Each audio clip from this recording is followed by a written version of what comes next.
أعوذ بالله من الشيطان الرجيم.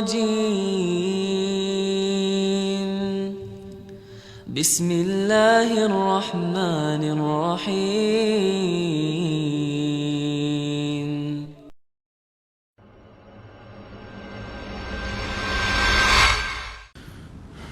Bagaimana menjawab seorang Nasrani yang menghina Rasulullah SAW menikahi Aisyah saat masih kecil? Kasusnya di sosial media. Dibantah. Apa urusannya dengan Nabi SAW menikah dengan Aisyah? Apa urusannya dia mau mengurus Nabi kita? Gak ada urusannya itu. Gitu kan? Gak ada urusan sama sekali. Apa urusannya mereka mau mencampuri Nabi kita, mau menikah 9 kah? Mau menikah 2 kah? Mau menikah 3 kah? Itu kan Nabi kita, terserah. Kalau dia masuk agama Islam dan dia tanya kenapa begitu, baru dijawab. Urus saja, suruh urus agamanya sendiri. Gitu kan? Anda kalau mau jawab, jawab saja. Urus agama Anda sendiri, gak usah urus agama kami. Lakum dinukum waliyadin. Itu kan? Begitu saja. Kalau tetap saja orang-orang ini buat kemungkaran, Anda tidak punya power, doakan agar Allah binasakan. Memang begitu. Nabi SAW kunut nazilah sebulan. Waktu beberapa sahabat Nabi hafid Quran diutus oleh Nabi SAW untuk menjadi guru ke satu suku Arab. Suku Arab ini datang ke Madinah mengatakan, wahai Rasulullah, syahadat. Ternyata mereka munafik, mereka pura-pura. Kirimlah bersama kami beberapa sahabat Anda yang hafal Quran agar bisa mengajarkan kami. Nabi SAW dengan polos kirimin. Di tengah jalan dibunuhin sahabat-sahabat Nabi itu. Mereka sepakat dengan itu.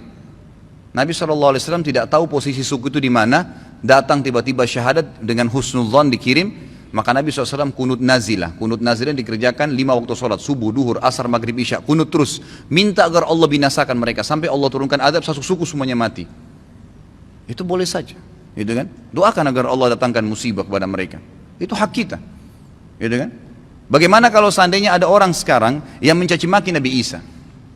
Kita saja umat Islam pasti bisa marah, karena itu Nabi kita juga. Rukun iman kita iman kepada para Nabi. Kalau ada yang mengatakan Isa bukan Nabi, Isa begini, orang Islam punya hak untuk marah, karena itu juga adalah Nabi Allah. Gitu kan? Kalau ada orang menghina Nabi Isa dan orang Nasrani nggak marah, itu aneh. Gitu kan? Mereka harus marah, wajib marah, karena nabinya dihina. Karena gitu. Jadi kalau Nabi Muhammad SAW dihina, wajar kita marah. Bagaimana caranya orang tidak marah? Nabi kita, panutan kita, kita yakini dia utusan Allah. Gak usah jadi pengikut gak usah jadi pengikut Nabi Muhammad SAW kalau tidak bisa membela beliau. Itu kan? Kehidupan dunia ini sebentar, saudaraku. Sebentar kehidupan dunia ini. Sampai kapan? Demi Allah, saudaraku. Kita ini membutuhkan sekarang, laki-laki di sini yang hadir, yang mendengarkan suara saya dan ini mengikuti ceramah kita. Kita membutuhkan sekarang orang-orang mukmin yang imannya iman baja, bukan iman kerupuk.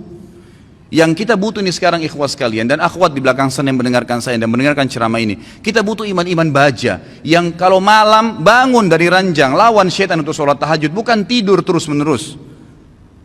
Kita membutuhkan iman baja ikhwas sekalian dan akhwat sekalian yang pada saat azan ke masjid, sholat, apapun tantangannya. Pada saat musibah datang bersabar mereka. Pada saat jihad dikumandangkan mereka berjihad di jalan Allah Subhanahu wa taala. Memang hidupnya untuk Allah Subhanahu wa taala. Kita butuh iman yang seperti ini.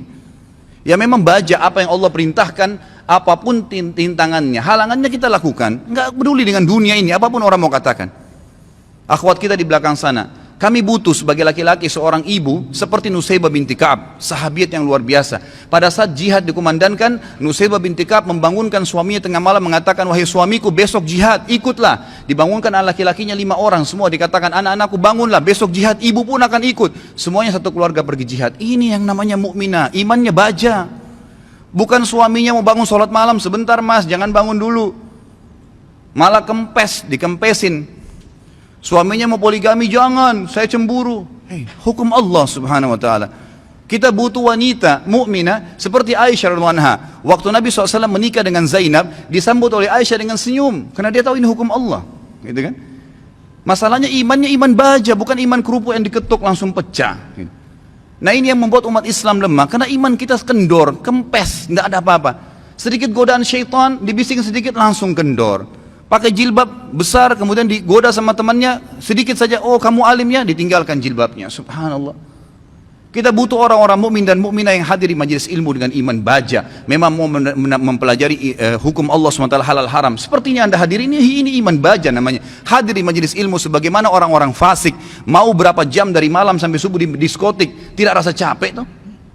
Kemarin ada ikhwah bilang sama saya, Ustadz antum nggak capek dari pagi sampai malam ceramah? Saya bilang, ya akhi, orang di diskotik dari malam habis isya pulang kantor, duduk nyanyi sampai kupingnya itu gendang kupingnya mungkin bisa pecah, musik dengan besar sampai subuh, minum khamr, mabuk, dia nggak rasa capek tuh, merasa oh saya tadi malam terhibur. Kenapa kita sebagai orang yang beriman tidak mengatakan saya terhibur dengan majelis ilmu, saya terhibur dengan bertemu dengan para ulama, dengan sholat malam, dengan membela agama Allah Subhanahu Wa Taala? Ini yang dibutuhkan, gitu kan? Kita butuh seorang muslimah, saudari kita yang seperti Rumaisa radhiyallahu anha, yang pada saat suaminya sedih, dia menghiburnya, anaknya mati. Suaminya sangat sayang dengan anak laki-lakinya. Pada saat meninggal dunia, kata Rumaisa radhiyallahu anha, jangan ada yang sampaikan kepada suami saya bahwasanya anak ini sudah mati, karena suami saya sangat sayang dengan dia. Waktu suaminya pamit pergi ke masjid, sholat maghrib isya, pulang habis isya, Rumaisa berdandan, pakai minyak wangi, masak masakan yang enak sekali, lalu dilayani suaminya. Begitu pulang, suaminya diajak makan, digodain, dirayu sampai berhubungan badan. Setelah puas suaminya kenyang, biologisnya selesai, perhatikan wanita mukminah yang faham di mana dia letakkan godaannya, imannya membawa dia bagaimana untuk bisa menghilangkan kesusahan suaminya, bukan jadi beban bagi suaminya. Dia mengatakan, wahai suamiku, dengan santun nih, anaknya mati, dia juga sedih sebenarnya, tapi bagaimana dia menghibur suaminya, dan dia tahu ketaatan pada suaminya, ketaatan kepada Allah Azza wa Jal. Apa yang dia bilang? Wahai suamiku, bagaimana pendapat anda kalau seandainya tetangga pernah pinjamin sesuatu, lalu saja tetangga memintanya, pemiliknya minta benda itu, apakah kita akan mengembalikan? Kata suaminya, tentu saja, itu hak orang. Kata Rumaisa dengan tenang, dengan sangat luar biasa kasih sayang sama suaminya, dia mengatakan, wahai suamiku, kalau begitu berharaplah pahala dari Allah, karena ya, Allah SWT yang menitipkan anak kita telah mengambilnya. Suaminya langsung marah, mengatakan, kenapa kau tidak cerita dengan saya, wahai Rumaisa? Kau membiarkan saya memakan makanan, menikmatin tubuhmu, lalu kemudian kau memberitahukan setelah itu bahwasanya anak kita mati, gitu kan? Dengan sangat tenang. Lalu kata Rumaisa, itulah yang saya ingin lakukan untuk menghiburmu. Lalu kata suaminya, saya akan laporkan kepada Nabi SAW. Suaminya pergi ke Nabi SAW malam itu, berkata, ya Rasulullah, begini yang terjadi. Nabi SAW senyum, ya, lalu berkata, apakah kalian berhubungan malam itu? Kata keduanya, iya ya Rasulullah. Kata Nabi SAW, semoga Allah berkahi, betul hamil gara-gara hubungan malam itu, dan tahun depannya lahir seorang anak mujahid dari kalangan sahabat yang hanya besar mati syahid di jalan Allah Subhanahu Wa Taala. Ini yang kita butuhkan, orang-orang yang punya iman, ikhwah sekalian. Sampai kapan kita mau berlalai-lalai, gitu kan? Sampai kapan kita mau berlemah-lemah, malu dengan pakai busana muslim, subhanallah, gitu kan? Malu dengan simbol Islam, subhanallah. Nggak usah jadi muslim sekalian. Saya berapa kali nasihati ikhwah dan akhwat saya, kalau ada yang bertanya, Ustaz, ada satu tetangga saya, ada saudara saya murtad, bagaimana saran anda? Saya bilang, tinggalin dia. Islam gak butuh dengan orang murtad, biarin dia murtad, masuk neraka sendiri. Kenapa kita harus bingung dengan satu orang murtad dan kita tinggalkan orang-orang tetangga kita muslim yang butuh bantuan makan, yang kalau diajak ke masjid mau sholat, itu yang kita dakwahin. Orang yang tidak mau iman tinggalin aja, gak usah diikutin, gitu kan? Ngapain kita berjalan di belakangnya merayu dia untuk supaya dia kembali ke dalam Islam? Gak usah. Doain mungkin, mendakwahin boleh, tapi gak usah kita sedih, ya kan gitu. Jadi kita harus menetapkan semua pada tempatnya masing-masing. Kita butuh figur Abu Bakar yang semua tegak dengan keyakinannya. Figur Umar yang memang syaitan lari dari dia. Tahu kenapa ikhwas sekalian syaitan lari dari Umar? Karena Umar betul-betul yakin semua yang Allah perintahkan benar, yang dilarang itu salah, ditinggalkan. Dan Umar bin Khattab semuanya dengan tegar, dengan iman baja yang dia lakukan. Malam bangun sholat, nggak ada ceritanya syaitan mau godain ditepis sama dia, nggak ada. Syaitan hanya habis akal. Bagaimana caranya goda orang seperti ini? Nggak bisa. Gitu kan? Karena dia betul-betul memang itu tinggal ditinggalin. Dan itu hanya dengan iman, ikhwas sekalian. Ini hanya dengan iman. Sampai kapan kita mau terus-menerus membiarkan iman kita sehari begini dan sehari begitu? Sampai kapan antum mau mengatakan, dan perempuan di antun di belakang mengatakan, sampai kapan kita mau mengatakan, oh iya nanti, oh iya ya, oh iya ya, sampai kapan oh iya ya ini? Sampai malaikat maut mencabut roh kita baru kemudian kita mau sadar? Subhanallah. Majelis ilmu seperti ini tujuan utama mengubah menjadi orang yang lebih baik. Kalau antum datang di sini dan tidak bisa mengubah, antum bisa rajin sholat malam, antum rajin menjaga hukum-hukum Allah SWT, meninggalkan yang haram, menikmati yang halal. Perempuan-perempuan di sana di belakang, kalau anda datang ke sini tidak bisa mengubah, anda tutup aurat, anda lebih baik daripada sebelumnya, anda bisa mengatur, ya, menikmati apa yang halal, tidak memamerkan aurat anda di sana sini, maka jangan hadir. Karena majelis ilmu tujuannya untuk itu, melahirkan orang-orang yang imannya iman tegar, iman baja, yang memang tidak mudah goyah, ikhwas sekalian. Kadang-kadang subhanallah baru diminta waktunya untuk sholat malam, kita nggak mau bangun sholat malam. Bagaimana kalau diminta ditumpahkan darah jalan Allah Subhanahu Wa Taala? Sudah sulit, kan gitu. Baru diminta infak saja. Sudah beragam macam bisikan syaitan, kita sudah mengiyakan bisikan syaitan itu. Bagaimana kalau diminta infak jalan Allah Subhanahu wa taala? Mengorbankan seluruh harta, pakaian kita bahkan kalau perlu dijual untuk itu. Ini semua karena cinta terhadap dunia yang berlebihan, Allah musta'an. Semoga Allah SWT yang di langit sana yang melihat kita ini menjadikan kita orang-orang yang terpilih di kalangan hamba-hambanya yang dipenuhi imannya dengan iman baja insyaAllah dalam hati dan meninggal dalam keadaan syahid.